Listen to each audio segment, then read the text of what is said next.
Hello there. As I'm sure a lot of my friends know, I have a very vast and diverse music collection. But above my stereo, I have an area where I keep all of my CDs that I list as my favorites. These favorites are ones I listen to over and over again. They usually have some musical or lyrical meaning to me, or sometimes both. And since there's so many, I'm going to do several videos on this subject. This is the first. This is an import collection of George Duke. And I'm sure many of you know who George Duke is. He's a keyboard player, jazz keyboard player, producer. And between 1970 and 1976, he made a number of albums for the MPS record label. And this collection, which is, I've had the vinyl for many years, collects all of them. Starting with a very, very, very rare collection he did in 1971 called The Inner Source, which is here in its entirety. It also includes the albums Faces in Reflection, Feel, both from 1974, The Aura Will Prevail, and I Love the Blues She Heard My Cry, both from 1975, and Liberated Fantasies, his final album for MPS in 1976. He had one of the most unique takes on jazz funk at that time. He'd been in Frank Zappa's Mothers of Invention, one of their later lineups, and this is a terrific set. Some of the most unique, jazz funk you'll ever hear. This is David Bowie's Space Oddity. This is not his first album per se, but it had his first big hit. This is very psychedelic and dreamy for most David Bowie. It actually sounds more like a Donovan album in places. He has a song on here called Janine and Unwashed and Somewhat Slightly Dazed, Signet Committee. This is quite a different album for Bowie, but one of my favorites. I can turn it on, and even with Ziggy Stardust, there's something about this album that's just unique for Bowie. It's a unique sound. I like that.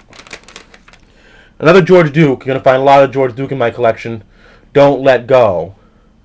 This has a song on it called We Give Our Love, and that begins the album. And with another song called Our Love Will Find a Way. And those songs are much more funky and melodic than the MPS songs. More like a Rod Temperton type production. Very powerful sonics on the first cut. And also there's a song called Dookie Stick, which is very P-Funk inspired. And I think they caught up with that. And this is a great George Duke album. Exemplifies many of the things we know about him, and I think this is from his classic period, and I love that cover. It's very striking, I think. Now this is George Duke's 1982 album, Dream On. What you see on the cover is a keytar called a clavitar. It is designed to work with something called the Prophet 5, and it became George Duke's symbol. Now this is not the Dookie Stick. Wanted to point that out. And on the back you see George again with his clavitar, kind of in a more mythical context. I love that. This has been reissued by Funky Town Grooves recently, but the fact of the matter is this album contains a hit called Shine On. The title song of this album actually became a music video, and this album was huge in Japan, kind of like Michael Jackson was with Thriller here. It was huge in Japan. If you see George Duke's Live in Japan video from '83, he plays a lot of stuff in this album. There's another instrumental on this album that's really good. Very Earth, Wind & Fire inspired here. Earth, Wind & Fire, a little chic. But also, there's a song on here called Positive Energy. Extremely Earth, Wind & Fire influenced. And a song called Let Your Love Shine, which is beautifully composed. Wonderful 80s Sophista-Funk. Definitely worth getting into. This next album is Cool Nights by Paul Davis. You might know the title song, the soft rock, but this album is actually a very well composed, very well constructed record. I was surprised how good it was. My friend Dale Roebuck, shout out to him here on Facebook, introduced me to this album. Thank you, Dale. I really appreciate you introducing me to Paul Davis. Sometimes an artist is a lot more than the sum of one of their parts, and this guy is definitely that. You all know about Les Paul and his innovations to music. This is an album by Les Paul and Mary Ford called The Fabulous Les Paul and Mary Ford.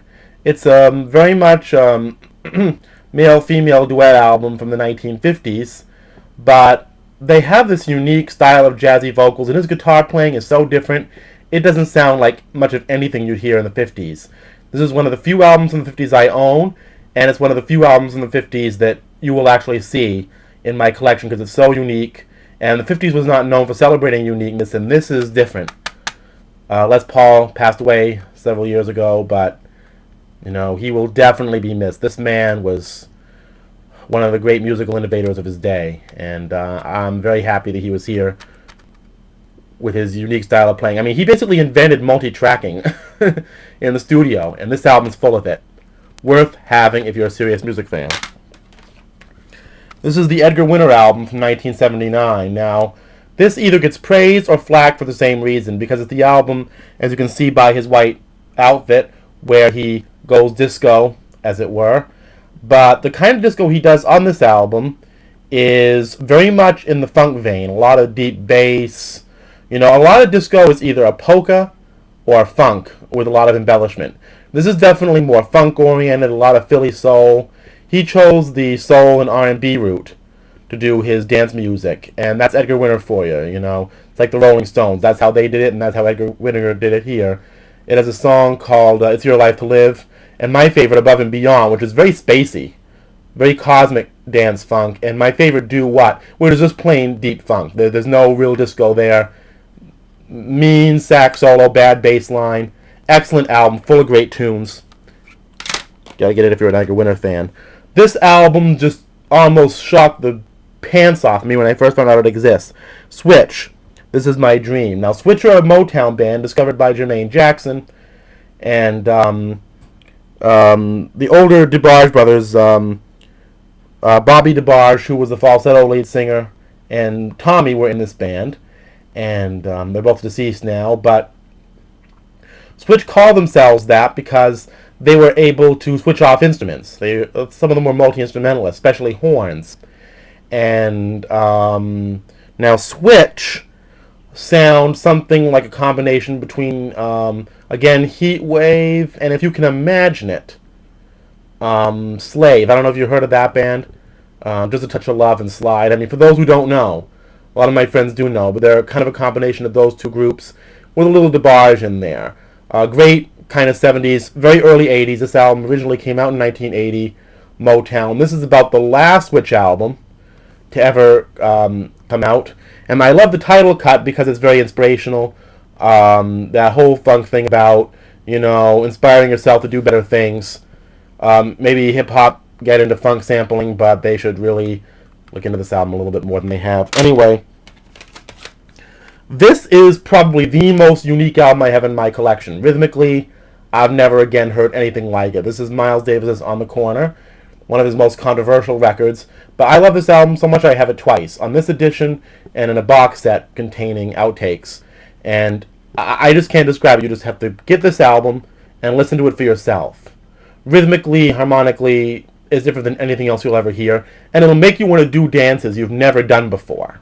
It'll make your body move in ways it's never moved before. This record is something unique and special. It really is. Speaking of unique and special, this is Flora Purim. You might know her as the wife and collaborator of percussionist Airto Moreira, also a member of Return to Forever in the early years. This is her 1978. It was made in 1976, came out in 78. George Duke produced record, That's What She Said. It contains a title cut and Look Into Her Eyes, which were George Duke and PS era cuts, but it also contains a song called Hidden Within. Now, to describe Flora, basically, she doesn't always sing, traditionally, or scat even. She just mumbles and hums and sighs and cries almost wordlessly. It's like some strange combination between Ella Fitzgerald, and Donna Summer and Yoko Ono, if you can imagine such a thing, and she's brilliant at it. This is a woman who is like a vocal painter. She paints pictures with her voice, and you just gotta hear it. It is just an amazing vocal and instrumental performance. Again, one of the most unique albums I have in my collection. This is Junior Giscombe. Now, for all you Brit punk aficionados out there. This is Junior Giscombe from, I believe, London. His family had Jamaican ancestry, and he made this album in 1982. This is the Japanese reissue on CD, and the big hit was Mama Used to Say, which is quite popular among soul and funk circles. And it's a great album. It has a unique sound. If you're into people like Michael Jackson or Prince or anybody like that, you'll love this. Very melodic, great use of a mixture of electronics and real instruments. Boogie. I believe they call the sound boogie funk, if you're familiar with that. Great album, singable, danceable, got it all. Ronnie Laws was a member of Earth, Wind & Fire early on, and he had a solo career. This album came out in 1981, and again is very boogie funk influenced. And it has a song on it called Heavy on Easy, which is pretty straight ahead boogie funk with a lot of bass synthesizers. And another song called Summer Days Song, which is kind of just a straight pop song. It's a great album, great melodies, great sax playing. Ronnie Laws isn't a bad singer either. Worth your time checking out. Sadly, this Wounded Bird reissue is out of print. This is Kid Creole and the Coconuts in praise of older women and other crimes. They always had interesting album titles.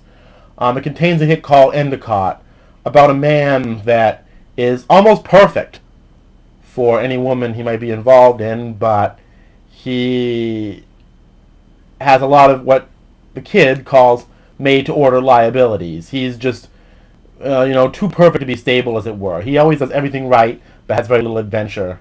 And it's a great Prince-type song. And there's also another song on here called Name It, similar in theme. This is a very interesting, witty, topical album.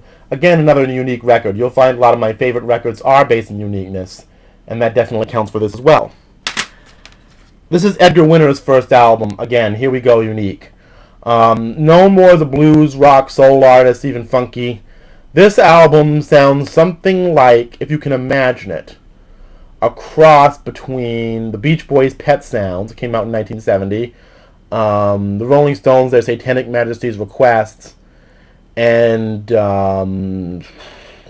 Stevie Wonder's Where I'm Coming From. It's a very unique record, especially in the first 5 or 6 cuts.